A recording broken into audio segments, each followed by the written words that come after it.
Veja quanto mudou em apenas 6 semanas desde a última vez que estivemos aqui. Este é um pequeno jardim em Somerset, Reino Unido. Clima temperado oceânico suave com dias agradáveis, mas não quentes. 17 graus, então 63 Fahrenheit e várias geadas. À noite, mas tudo que está crescendo aqui no momento. É resistente à geada, mas vamos dar uma olhada neste vídeo no plantio de alguns dos vegetais de verão que precisam de calor. Então, há muito a dizer nesta época do ano. Há muita coisa acontecendo, como, por exemplo, este brócolis do qual temos tirado fotos fantásticas desses lindos brotos, mas eles estão chegando ao fim agora e eu não estou vendo muitos mais como esse, 1 ou 2 pequenos. E estou pensando que provavelmente vale a pena retirá-los neste ponto. Com brócolis brotando, é possível mantê-lo por mais tempo, porém as colheitas permanecem menores. E são plantas grandes e estão extraindo muita umidade e nutrientes do solo, enquanto não estão produzindo muito para o final. Então estou pensando que vamos apenas cortá-los na base para a pilha de compostagem e depois espalhar algum composto antes de plantar. Pode ser feijão francês e sim, eu não sou um planejador brilhante, então não posso ter certeza absoluta. E se eu apenas fiz um curso de energia com Alana Moore e ela estava dizendo como às vezes é bom apenas sentir um espaço e plantas antes de colocá-las. Sabe, alguns de nós podemos fazer isso de uma maneira mais abstrata, um plano, um design, se você quiser. Eu acho que realmente luto com isso. Mas uma vez que eu entro na estufa, vejo as plantas, vejo um pouco de espaço, certo? Isso pode funcionar. Eu não tenho esse problema aqui porque isso são morangos perenes. E essa variedade, Florence, está apenas começando a florescer agora. Estou pensando em remover essas flores, pois é muito cedo e vai atrasar a frutificação, já que tem alguns marshmallows, como veremos em breve. Lá tem morangos e isso ajudaria a não ter todos de uma vez, e isso tinha alface de cordeiro entre eles como uma salada de inverno, que eu finalmente torci para fora, estava começando a florescer, eu quero manter algumas sementes, mas eu tenho um pouco lá, então isso na verdade facilitará para os morangos, porque no ano passado eu deixei a alface de cordeiro florescer e semear aqui, e isso afetou os morangos e também abrigou muitas lesmas se escondendo sob essas folhas. É bom com morangos, eu sinto que é bem agradável. E aberto e arrumado, removi algumas folhas inferiores dos morangos que estavam amarelando e ficando marrons. Novamente, menos habitat de sorte e mantenha limpo. Remova as ervas daninhas visíveis, pois podem frutificar no início de julho. Agora temos uma pequena lacuna. Aqui isso estava tudo vazio em março. Quando estivemos aqui pela última vez, as ervilhas estavam germinando, então plantei ervilhas lá, mas aqui há uma lacuna e é isso que estou pensando em colocar e trouxe essas para mostrar onde estão no momento. Não que eu vá plantá-las hoje porque são pepinos e pepinos que eu nunca sonharia em plantar fora em abril. Aqui, mesmo sem geada, as noites ainda são bem frias, por volta dos 30 graus. 3 ou 4 graus, eles não gostam disso, então é melhor que fiquem na estufa onde os semeamos há 10 dias e funciona muito bem nessas pequenas bandejas de módulos que eu uso para iniciar praticamente tudo. Uma semente por célula, estas são minhas CD30s que projetei. Esta é uma variedade chamada Tânia, que gosto muito. Então vou mostrar o que faria. Vou plantá-la. Então você vê como isso sai facilmente. E então eu tenho um vaso aqui com minha mistura caseira, que é principalmente humus de minhoca com um pouco de minhoca urbana comprada, multiuso. O uso de composto especial para semear sementes é um mito. Sementes não precisam disso para germinar. É o mesmo composto multiuso. Fiz um pequeno buraco com o dedo e empurrei sem muita força. Regue um pouco o pepino, agora ele está num vaso de 7 centímetros. Isso provavelmente o deixará grande o suficiente para ser plantado no chão, mas só vou querer plantá-lo aqui por volta de meados de maio. No ano passado foi no início de junho devido a um clima frio atípico. Cada ano é único, então planejar com muita precisão é complicado. Não há como prever o clima com antecedência. Então você tem que ser um pouco flexível e pensar rápido, mas ter uma ideia geral de suas intenções. Essas ervilhas, um amigo me deu as sementes e elas são as primeiras a brotar, o que eu não cultivo há muito tempo. Felton é o principal aqui. O outro é uma espécie de cor de pétala de rosa. Vamos ver. Adam fez um ótimo trabalho ao estacá-las. E o fato de que elas não vão florescer em breve é bom. Estou feliz com isso. Eu quero que elas cresçam antes de florescerem. O mesmo com as favas. Veremos em um minuto. Essas poderiam produzir vagens de ervilha para debulhar em junho. Esse é o fim da cama 1. A seguir vamos olhar a cama 2.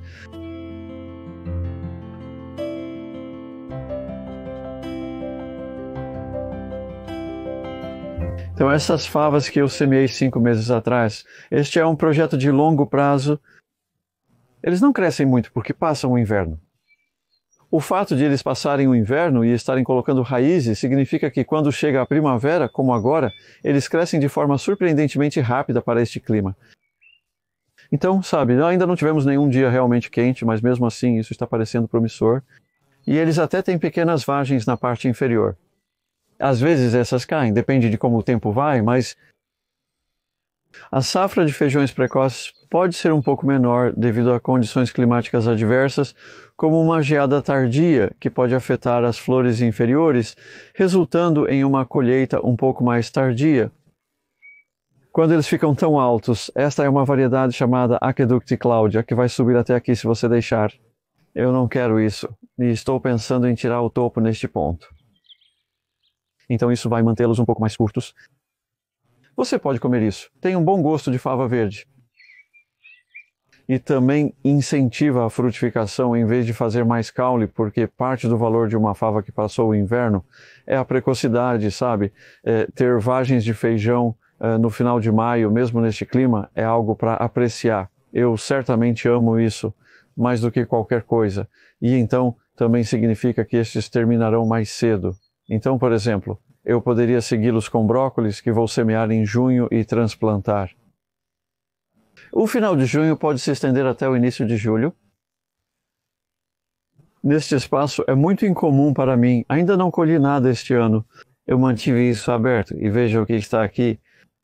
São plantas de tomate que eu tenho cultivado na estufa. E esses foram apenas semeados no dia 10 de março. E agora estamos no dia 25 de abril. Então são 7 semanas, 6 semanas e meia. Estou muito feliz com isso. Não estou procurando obter plantas monstruosas. Isso é grande o suficiente, o que significa que posso plantá-las profundamente. Quando planto essas, faço um buraco com bastante cuidado para não revirar toda a terra, mas usando essa pá de cobre afiada. As pás de cobre são brilhantes porque elas mantêm sua afiação, não enferrujam, e vou colocar um link para onde você pode comprá-las no Reino Unido na descrição do vídeo. Então aqui vamos nós, um buraco bem profundo, porque eu realmente quero enterrar o caule um pouco e então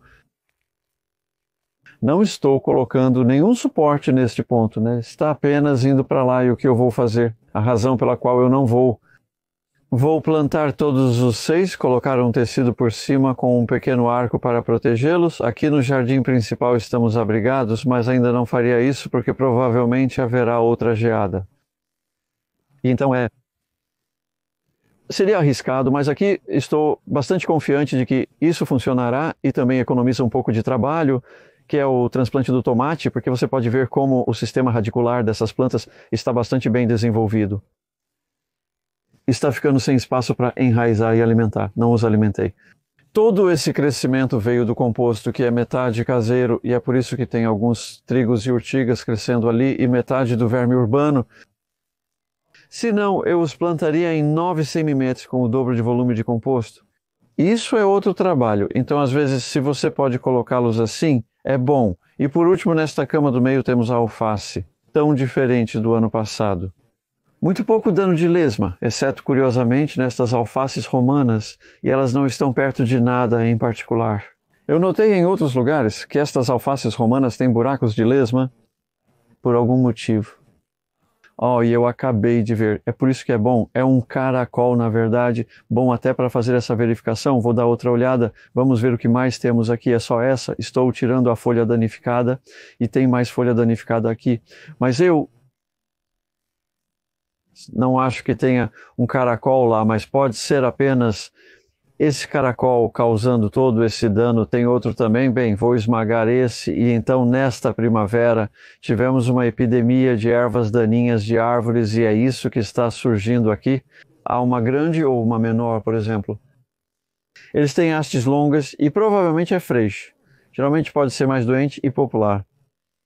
O ano passado foi bom para as sementes das árvores. Elas são levadas pelo vento e você só precisa arrancá-las. A capina não é tão eficaz, então é preciso arrancar com as mãos, mas é rápido. Sabe, nesses canteiros devo ter passado uns 10 minutos tirando as ervas daninhas nas últimas 3 semanas. Com certeza não é um trabalho pesado. Com o método sem escavação, você não tem muitas ervas daninhas, mas eu passei uma enxada entre as alfaces porque havia mais ali. E uma enxada é um jeito rápido de lidar com ervas daninhas pequenas. Esse método sem escavação significa que a alimentação é através do composto, que torna os nutrientes do solo disponíveis para as plantas. E então um pouco de lascas de madeira, as lascas do caminho podem parecer muito, mas não são. Foram colocadas lascas de madeira frescas. Em dezembro passado.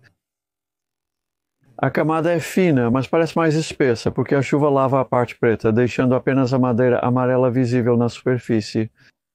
E não é sobre sufocar as ervas daninhas, porque não seria espesso o suficiente para fazer isso, mas é alimentar a vida fúngica do solo.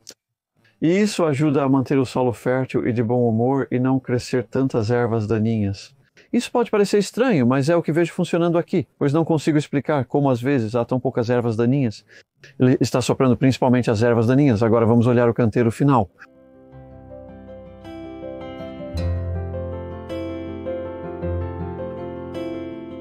Neste terceiro canteiro, senti-me comprometido no ano passado pelas raízes das árvores em crescimento. Estamos realmente muito perto para... Essas árvores foram cortadas devido às suas raízes, conforme mostrado no último vídeo. O solo ainda está sendo afetado e mantido seco, mas a Jostelberry cresceu muito desde março devido ao longo período de estiagem.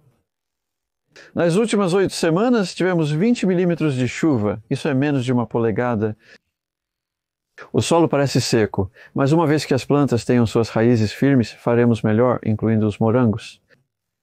Vou regar se necessário, então até o momento em que você ver isso, temos alguma edição pela frente. Provavelmente vai estar bastante quente. E você pode estar pensando, devo regar meus morangos neste ponto? Eu diria para esperar até ver pequenos frutos. Quanto mais perto da colheita, mais eficaz é. Nesta época do ano, após o calor, tenho certeza de que os próximos dias ficarão mais frios novamente. Ainda há tempo suficiente para as lesmas se reproduzirem e se desenvolverem, portanto não me importo de ver a superfície seca. Na verdade, até lá estou vendo bastante umidade por baixo.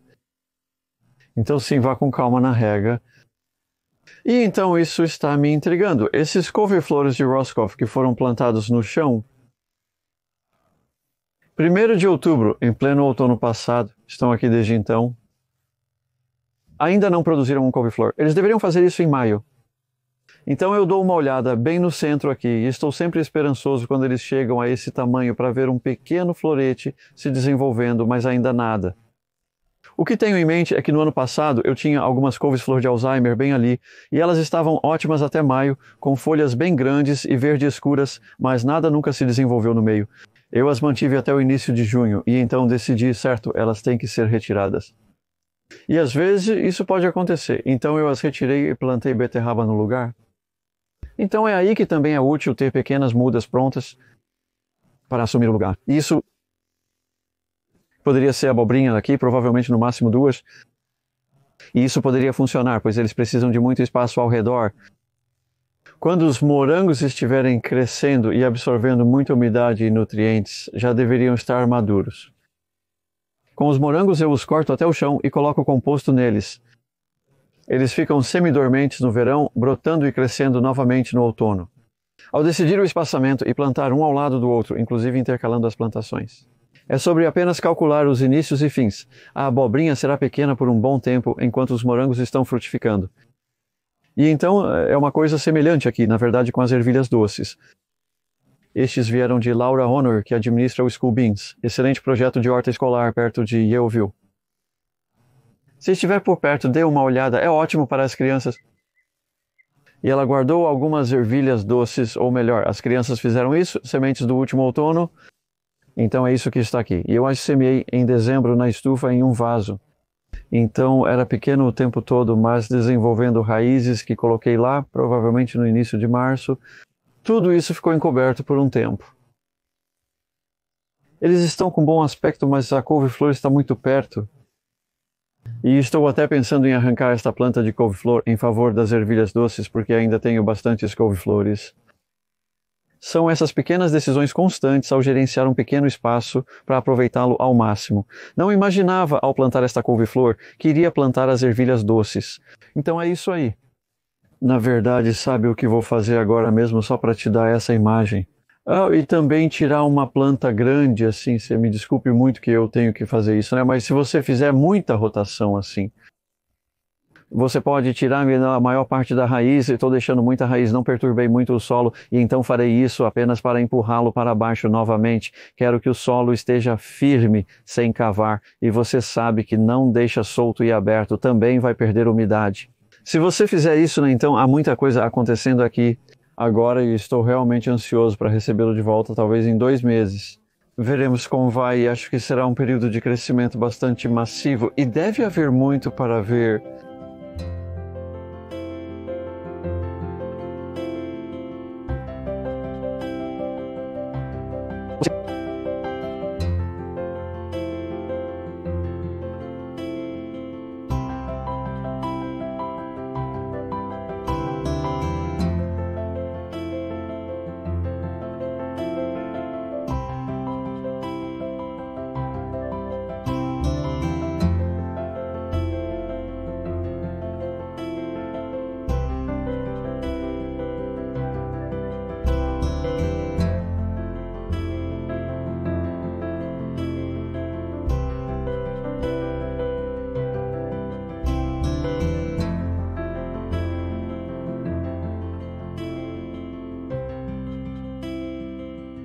Obrigado.